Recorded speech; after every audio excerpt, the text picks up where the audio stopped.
സഹോദരങ്ങളായ സലാമും അതുപോലെ തന്നെ ഷൗക്കത്തുമാണ് നമ്മോടൊപ്പം ചേരുന്നത്. എന്താണ് മുണ്ടക്കയിൽ സംഭവിച്ചത്? മുണ്ടക്കയിൽ പിന്നെ എന്താ വെച്ചാൽ നമ്മൾ കാര്യമായിട്ടൊന്നും നമ്മൾ അറിഞ്ഞിട്ടില്ല. പെട്ടെന്ന് ഞാൻ തലേ ദിവസം ഞാൻ ഭാര്യയ്ക്ക് സുഖമില്ലാത്തിട്ട് ഉറങ്ങിപ്പോയിരുന്നു.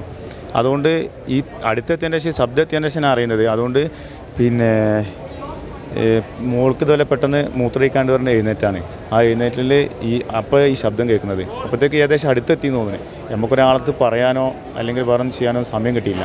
നമ്മൾ മൂത്രമൊഴിക്കാൻ എഴുന്നേറ്റ് പുറത്തേക്ക് ഇങ്ങനെ വരുന്ന ഇപ്പം തന്നെ എനിക്ക് ശബ്ദം കേൾക്കുന്നത്. പോയി വരുമ്പോഴത്തേക്കും ഇത് അടുത്തെത്തിയിട്ടുണ്ട്. ഒരു എരമ്പലാണ്, എന്നുള്ളൊരു ശബ്ദമാണ്. അപ്പോൾ എനിക്ക് മനസ്സിലായി എന്തോ സംഭവിക്കുകയാണ്, നമ്മൾ മരിക്കുകയാണ്. ആ ഒരു കണ്ടീഷനിൽ നമ്മൾ ചിന്തിക്കുന്നത്. വേഗം എനിക്ക് 3 കുട്ടികളാണ്. ചെറിയ 3ാം ക്ലാസ് പഠിക്കുന്നതിന് 6ലും +1 ഞാൻ ഓടിച്ചെന്ന്. അപ്പോഴത്തെ മോള് പറയുന്നത് ഇവിടെ ജനലൊക്കെ ഇളകണ്ട് ഇപ്പച്ചേ എന്നെ വാവാന്ന് വിളിക്കാം. ഇപ്പച്ചേ അവിടെയും ഇതേപോലെ എന്തൊക്കെ സംഭവം സീറ്റ് പൊട്ടുന്നുണ്ട്. അപ്പോഴത്തേക്കും നമ്മൾ അടുത്തെത്തിക്കഴിഞ്ഞ് ആ സമയം കൊണ്ട് നമ്മൾ പെട്ടെന്നാണ് അറിഞ്ഞത്. ഈ തലേ ദിവസം ഉറക്കം കഴിഞ്ഞ് ഭാര്യയ്ക്ക് സുഖമില്ലാത്തതുകൊണ്ട് ഉറക്കം കഴിഞ്ഞുകൊണ്ട് ആ ക്ഷീണം അന്ന് ഉറങ്ങുകയാണ്. അതുകൊണ്ട് നമുക്ക് പെട്ടെന്ന് കൂടുതലും ആരെ രക്ഷിക്കാനോ അല്ലെങ്കിൽ നമുക്ക് മറ്റുള്ളവർക്ക് പറയാനോ ഒന്നും നമുക്ക് സമയം കിട്ടിയില്ല. ഞങ്ങളപ്പോഴത്തേക്കും മോനെ എടുത്ത് ഞങ്ങൾ മേലേക്ക് ഓടിക്കയറി. വേറെ രക്ഷയില്ല. ഏട്ടനെ വിളിക്കുന്നുണ്ട്, ജ്യേഷ്ഠനാണ്. ഏട്ടനെ വിളിക്കുന്നുണ്ട്, ഷൗക്കത്തെ മേലേക്ക് കയറുമെന്നൊക്കെ പറയുന്നുണ്ട്. പക്ഷേ നമുക്കൊന്നും അവസരത്തിൽ ഒന്നും ചെയ്യാൻ പറ്റില്ല. മോന് കയ്യിലുകൊണ്ട് വീണും ഒക്കെ ആയിട്ട് നമ്മൾ പറമ്പിൽ കൂടി മുകളിലേക്ക് നമ്മൾ കയറി. മുകളിലെങ്ങനെയൊക്കെ ഓടിയെത്തി.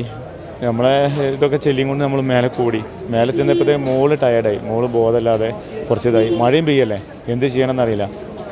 അതിൽ ഞാൻ പറഞ്ഞു ഇവിടെ നിൽക്കി, നമുക്ക് കുഴപ്പമൊന്നുമില്ല എന്ന് പറഞ്ഞപ്പോഴത്തേക്കും ഇവർ കരച്ചിൽ തുടങ്ങി. മോനും ഇവരൊക്കെ ആർത്ത് കരയാണ്. താഴെ എന്തൊക്കെയോ സംഭവിക്കുന്നത്. നമ്മൾ നിൽക്കുന്ന കുന്നാണ്, ഏത് കുന്നാണ് നമുക്കറിയില്ല. മുണ്ടക്കായി ആണോ ഇപ്പുറത്താണ്, 2 പുഴയുണ്ട്. ഇതാണോ അതാണോ നമ്മൾ നേരിക്കാണോ വരുന്നത് ഒന്നും അറിയാം.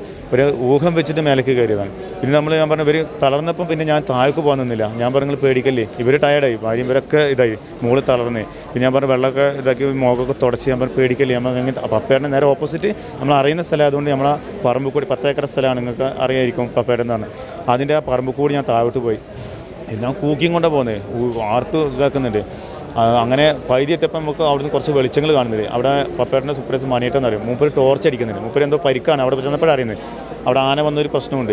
അതിൽ മൂപ്പര് ടോർച്ച് അടിച്ച് ആ ലക്ഷ്യം വെച്ച് അവിടെ ഇറങ്ങി. അപ്പോഴത്തേക്കും സുരേഷേട്ടൻ്റെ വീട്ടിൽ ചെന്ന് അവർ വേഗം നമുക്ക് ഡ്രസ്സും കാര്യങ്ങളൊക്കെ വേഗം നിങ്ങൾ പേടിക്കേണ്ടതാണ്. അപ്പോഴത്തേക്കും എൻ്റെ ജ്യേഷ്ഠൻ വന്ന് അവൻ്റെ ജ്യേഷ്ഠൻ മോനയിൽ പെട്ടിക്കണ്, ഫ്രണ്ടിൽ ചളിയിൽ പെട്ട് പോയിക്കണേ. അവരൊക്കെ തന്നെ വലിച്ചെടുത്ത് നമുക്കൊന്നും ശ്രദ്ധിക്കാൻ പറ്റില്ല. ഞാൻ വേഗം കുട്ടികളുള്ളതുകൊണ്ട് ഞാൻ ഓടില്ല, വേറെ രക്ഷയില്ല. ഞാൻ പെട്ടെന്ന് കൊണ്ടുതന്നെ എനിക്ക് ആരും രക്ഷിക്കാനോ പറയാനോ ഒന്നും ഒരു അവസരം കിട്ടിയില്ല. പിന്നെ അവർ നമുക്ക് വേണ്ട സഹായങ്ങൾ ചെയ്ത് അവിടെ ചെന്നതിന് ശേഷം ഞങ്ങൾ ജ്യേഷ്ഠൻ്റെ ഇവിടെ മുത്തച്ഛനുണ്ട്, അഷറഫ് പറയും, അവർ വീട്ടിൽ ചെന്ന് ഞങ്ങൾക്ക് ചായയും കാര്യമൊക്കെ തന്ന് ഡ്രസ്സ് മാറി നിൽക്കുമ്പോഴത്തേക്ക് അടുത്ത എരമ്പൽ വരികയാണ്. അപ്പം ഞങ്ങൾ അവിടെ നിന്ന് പേടിച്ചു. നമ്മളെ പശുവും പൊട്ടുന്നുണ്ടോ, ആ കുന്നും കഴിഞ്ഞ് ഈ കുന്നിലേക്കാണോ, അത്ര ആ ഒരു മൂളിച്ച. അത് വന്നപ്പോൾ ഞങ്ങൾ എന്ത് ചെയ്തു, അവിടുന്ന് ഞങ്ങൾ പിന്നെയും ചിന്നിച്ചിതറി ഓടുകയാണ്. അപ്പോൾ നമ്മളെ ഒരു കരാട്ടൻ്റെ ഒരു മാസ്റ്റർ ഹുസൈൻ സാറ്, അയാളും പിന്നെ അയാളെ ജ്യേഷ്ഠൻ്റെ ജാഫർക്ക, നമ്മളെ ഏറ്റവും അറിയുന്ന ആളുകളാണ്. അവർ പോകുമ്പോൾ ഇവിടെ പൊട്ടിയിട്ട് അവർ അങ്ങോട്ട് പരീക്ഷിക്കാൻ വേണ്ടി അങ്ങോട്ട് പോയത്. ഞങ്ങളെ വീട്ടിലേക്ക് നിന്നോട് പറഞ്ഞിട്ട് അവർ പോയിട്ടുള്ളത്. ഞങ്ങൾ അടുത്ത ഓട്ടം ഇവരെ വീട്ടിലേക്ക് ഓടുന്നത്. അവിടെ ചെന്ന് നോക്കുമ്പോൾ ഹുസൈൻ സാറ് അവർ നേരെ എന്താ ചെയ്യുന്നത്, പേടിച്ചിട്ട് ഇവരെ ജ്യേഷ്ഠൻ്റെ വീട്ടിലേക്ക്, ജാഫർഖാൻ്റെ വീട്ടിലേക്ക് ഓടി വരുന്നത്. അവിടെ കരഞ്ഞിട്ടാണ് നിൽക്കുന്നത്. അവിടെ ചെന്നപ്പോൾ ആ വീട്ടിൽ കൂട്ടക്കരച്ചിൽ.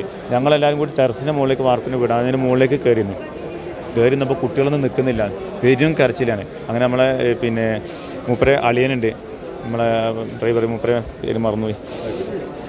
മൂപ്പര് പെട്ടെന്ന് വന്ന് അതിൽ ഞങ്ങൾ എന്ത് ചെയ്ത് ആ വണ്ടിയിൽ കയറി ഞങ്ങൾ ചങ്കരത്ത് എന്ന സ്ഥലത്തേക്ക് പോകാനുള്ള മനസ്സിൽ തീരുമാനിച്ച് അങ്ങോട്ട് പോയപ്പോൾ ആ വീട്ടിൽ ആരെയും കാണുന്നില്ല. അങ്ങനെ ഞങ്ങളെന്ത് ചെയ്തു, അപ്പോഴത്തേക്കും അവർ വിളിച്ചു, ജാഫറിനും ഇവരൊക്കെ വിളിച്ച് പറഞ്ഞു നമ്മളെ വശമല്ലേ പൊട്ടി, ആ വശം തന്നെ പൊട്ടിയത്, നിങ്ങൾ പേടിക്കേണ്ട പറഞ്ഞു. അങ്ങനെ അവർ പറഞ്ഞു അവിടെ നിന്ന്. പിന്നെ വണ്ടിക്കാർക്ക് വേഗം പോകാനുള്ളതുകൊണ്ട്, മുപ്പത് പോകാനുള്ളതുകൊണ്ട് ഞങ്ങൾ നീലിക്കാപ്പിലിറങ്ങിയപ്പോൾ 2 വണ്ടി വന്നിരുന്നു. ഇവിടുന്ന് പൊട്ടിയ ഈ അവരെ ജാഫർ, പിന്നെ അതേപോലെ തന്നെ വേറൊരാളും കൂടി ഉണ്ട്. അവരെ വണ്ടിയിൽ ഞങ്ങൾ എന്ത് ചെയ്തു, അവർ പോകുന്ന വണ്ടിയിൽ ഞങ്ങളെ കയറ്റിയിട്ട് ഞങ്ങൾ ക്യാമ്പിലേക്ക് വന്നു. പുനർജന്മ മരിച്ച് എന്ന് 2 പ്രാവശ്യവും ഞങ്ങൾ തീരുമാനിച്ച് ഉറപ്പിച്ചതാണ്. രക്ഷപ്പെടുന്നു ഒരിക്കലും വിചാരിച്ചിട്ടില്ല. പക്ഷേ രക്ഷപ്പെടാനുള്ള ചാൻസുകൾ കുറേ ഉണ്ടായിരുന്നു കേട്ടോ. സംഭവം നമ്മൾ ഫസ്റ്റ് പൊട്ടി കഴിച്ചിലായി വരുന്നവർ ഉണ്ടായിരുന്നു. ആ 2ാമത്തെ പൊട്ടിൽ അവർ പോയിട്ടുണ്ടാവും. കാരണം അങ്ങനെ ഒരുപാട് നമ്മളിപ്പോൾ നമ്മളറിയുന്ന സുഹൃത്തുക്കളും കാര്യങ്ങളൊക്കെ പറയുന്നത് കഴിച്ചിലായ കയ്യിൽ നിന്ന് പോയാലൊക്കെ ആളുകൾ ഒരുപാട് പറയുന്നുണ്ട്. അതുപോലെ നമ്മൾ തൊട്ടടുത്ത് നമ്മൾ ഉനൈസ്, നമുക്ക് ഏറ്റവും എന്തെങ്കിലും ആവശ്യങ്ങൾ വരുന്ന ആൾക്കാർ, നസീർക്ക, ജഗദീഷ് ചേട്ടൻ, മറ്റേ അവരുടെ ഭാര്യ, അങ്ങനെ അടുത്ത് തന്നെ 4-5 കുടുംബങ്ങൾ അപ്പം തന്നെ പെട്ടുപോയിക്കണേ. അവരെ അടുത്തുനിന്ന് നമ്മൾ കുറച്ച് പേര് രക്ഷപ്പെട്ടു വന്നിട്ടുണ്ട്. തൊട്ടും ഓപ്പോസിറ്റിൽ അവരൊക്കെ അതേപോലെ 2ാമത്തെ പൊട്ട് ആകുമ്പോഴത്തേക്കും കടന്നതുകൊണ്ട് കഴിച്ചില്ല, കുറേ പേര് രക്ഷപ്പെടുത്തിയിട്ടുണ്ട്.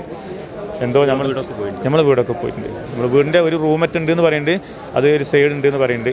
വേറെ പ്രത്യേകിച്ച് ഇതാണ് കഥ. നമുക്ക് ഹൃദയം തകർക്കുന്ന വാക്കുകളാണ് ഓരോ ആളുകളുടെയും അനുഭവം. വീട് നഷ്ടപ്പെട്ടു, വാഹനങ്ങൾ നഷ്ടപ്പെട്ടു, അങ്ങനെ എല്ലാം നഷ്ടപ്പെട്ട് ഇപ്പോൾ ഇനി അവശേഷിക്കുന്ന ഒരു പ്രതീക്ഷ സർക്കാരിൻ്റെ സഹായം മാത്രമാണ്. എല്ലാവർക്കും ഇവരെ പുനരധിവസിപ്പിക്കാനുള്ള ഉത്തരവാദിത്തമുണ്ട്.